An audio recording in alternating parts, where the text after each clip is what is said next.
Good evening. This is All India Radio and I'm Tanvi Taneja with the news at 9.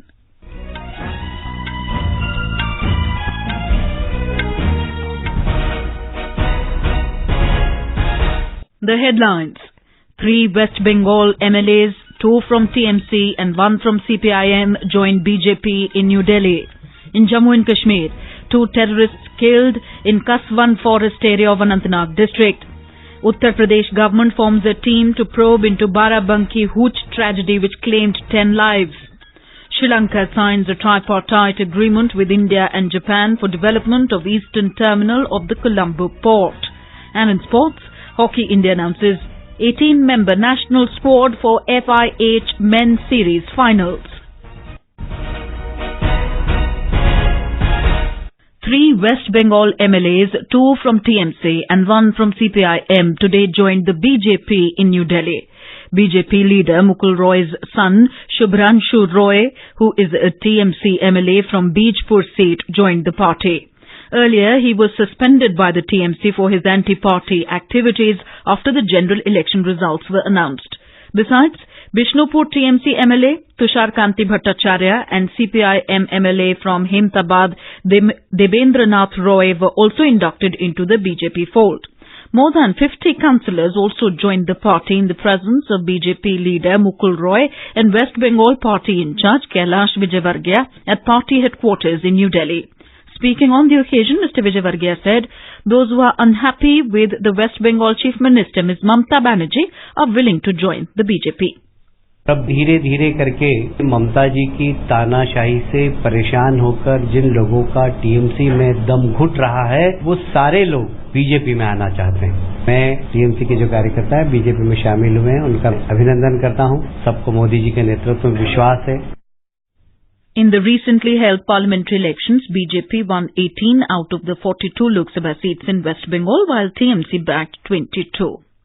In Arunachal Pradesh, BJP will form a full-fledged government in the state for the first time tomorrow. BJP created history by winning 41 seats in the elections for the 60-member assembly of the state. Responding to the landslide victory of BJP in Arunachal Pradesh, Chief Minister-designate Pema Khandu has said that people of the state have responded to the work done by Prime Minister Narendra Modi in the last 5 years and made the lotus bloom. Mr. Khandu said that the real challenge still remains and his government's effort will be to take the state to a new heights of development in the days to come. Mr. Khandu and his council of ministers will take the oath of office and secrecy in a grand swearing-in ceremony in Itanagar tomorrow. Rakesh Dole, AIR News, Itanagar. Biju Janata Dal BJD leader Naveen Patnaik will take oath as the Odisha Chief Minister for the 5th time in a row tomorrow. The swearing-in ceremony will be held at the IDCO exhibition ground in Bhubaneswar.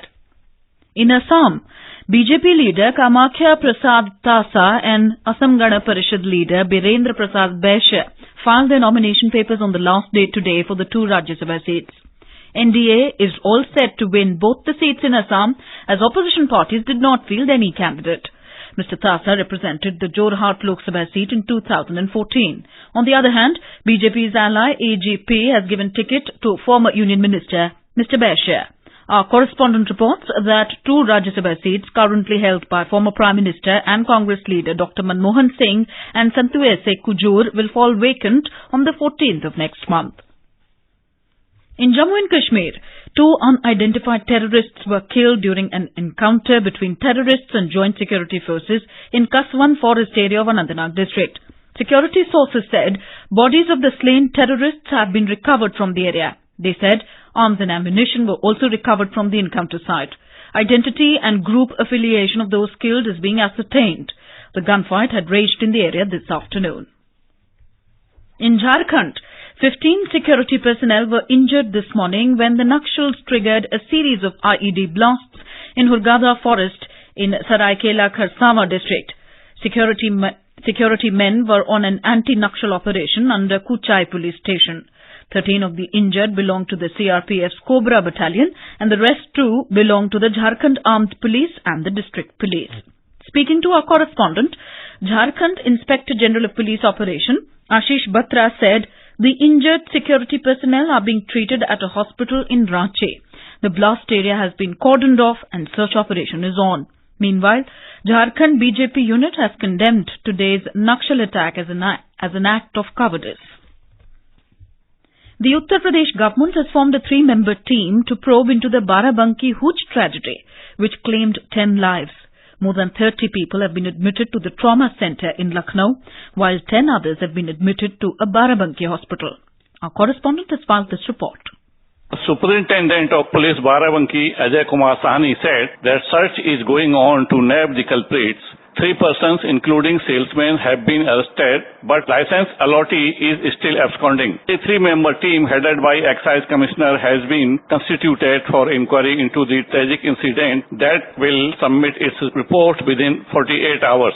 Chief Minister Yogi Adityanath has announced financial assistance of Rs 2 lakh each to the family members of the deceased. 10 personnel of Excise Department, including District Excise Officer, have been suspended. Concerned Police Circle Officer, Police Inspector, Sub-Inspector and 2 constables have also been suspended. MS Yadav, AIR News, Lucknow. The Mumbai police has arrested Bhakti Mehre, one of the 3 resident doctors accused of the abatement of their junior colleague Payal Tadvi's suicide. Unable to bear the constant ragging and casteist taunts allegedly by her seniors, 26-year-old Payal Tadvi had committed suicide last Wednesday in her hostel in Mumbai. Tadvi's family has alleged that Mehre, along with Dr. Ankita Khandelwal and Dr. Hema Ahuja, used to often threaten their daughter. She was also mocked for being a tribal on WhatsApp groups. Earlier, police had booked the 3 doctors under the Atrocities Act, the Anti-Ragging Act, and the IT Act and Section 306 Abatement to Suicide of the IPC. While the first arrest has been made today, the 2 other doctors remain absconding. Considering the gravity of the matter, the Municipal Corporation of Greater Mumbai has suspended the licenses of these 3 doctors along with the head of the Gynecology Department at Nair Hospital, Dr. Ye Ching Ling. The Union Health Ministry has requested Medical Council of India to consider extension of the last date for PG medical admission in the states from 18th May to 31st of May to fill up the remaining vacant seats. As per the time schedule notified by the Medical Council of India, the last date for filling up of postgraduate medical seats by the states was 18th of May for the academic session 2019-20.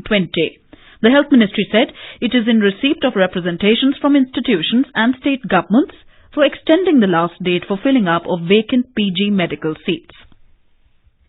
This is All India Radio giving you the news. For quick news updates, follow us on our Twitter handle at AIR News Alerts. Sri Lanka has signed a tripartite agreement with India and Japan for development of the eastern terminal of the Colombo port. The Memorandum of Cooperation MOC was signed in Colombo today by Sri Lankan Ports Minister Sagala Ratnayake, Indian High Commissioner to Sri Lanka Taranjit Singh Sandhu and a Japanese representative. As per the agreement, Sri Lanka Port Authority SLPA will hold 51% majority stake in port development, while Japan and India will have a combined stake of 49%. More from our Colombo correspondent. The 3 governments have decided to work out the details at joint working group meetings and advance their cooperation towards early commencement of work. Sri Lanka Ports Authority said the joint project reflects the goodwill and cooperation among 3 countries and will contribute to regional prosperity. The deal is significant for India as Colombo Port handles 70% of India's transshipment business. The project was under discussion for more than 3 years and took long time to finalize because of political sensitivities in Sri Lanka. It is also being seen as a step towards geopolitical balance as a Chinese company controls 2 port operations in Sri Lanka and the project is believed to offset Chinese influence. Santosh Kumar for AIR News from Colombo. The Indian nationals travelling to Sri Lanka have been advised to be careful and vigilant. In an advisory today, the External Affairs Ministry said security situation in Sri Lanka is gradually returning to normal with the lifting of curfew and restrictions on social media and the opening of schools. It said Indian nationals requiring any assistance can get in touch round the clock with the High Commission in Colombo, Assistant High Commission in Kandy and consulates in Jaffna and Hambantota. The helpline numbers of the Indian High Commission in Colombo are +94 77 22 34176, +94 777 902 082, +94 11 24 22 788 and +94 1124 22789. Vice President Venkaiah Naidu has called for renewed efforts by India to gain permanent membership of the UN Security Council UNSC. Interacting with the officer trainees of the 2018 batch of the Indian Foreign Service and Bhutanese diplomats in New Delhi today, the Vice President referred to the growing prominence of India on the world stage. He underscored the need for enhancing support from world nations and building a sustained dialogue in favor of UNSC reforms. The Vice President cautioned that the return of the unwelcome tendency of protectionism would adversely impact the global effort for collective advancement. The Information and Broadcasting Ministry today organized a special interactive session in New Delhi with the President of the Academy of Motion Pictures, Arts and Sciences, John Bailey. In the session, Mr. Bailey talked about the need to increase the membership of Indians in the Academy of Motion Picture Arts and Sciences. He said, India truly represents the opportunities, challenges and the unifying power of diversity. Discovering the diversity of Indian cinema, the fact that your films are made in like 23, 24 languages. When the Academy is thinking about diversity, I can think of no country in the world that represents the opportunities and the challenges of diversity and unifying us all through diversity than in India. Secretary, Ministry of Information and Broadcasting Amit Khare talked about the abundance of talent across India and the spurt in films being made in regional languages. Now different states are coming forward to offer incentives to the budding filmmakers in their languages, of their culture, and the talent which is there all over the country. I think it needs a platform to exhibit. This association which we have now developed will be very helpful to showcase the Indian talent all over the world. Prasun Joshi, Chairman CBFC, talked about how cinema is part and parcel of everyday life in India. In business news, the equity benchmarks, the Sensex and the Nifty today scaled new closing peaks for the third day in a row. However, the rupee weakened 18 paise against the US dollar. A report.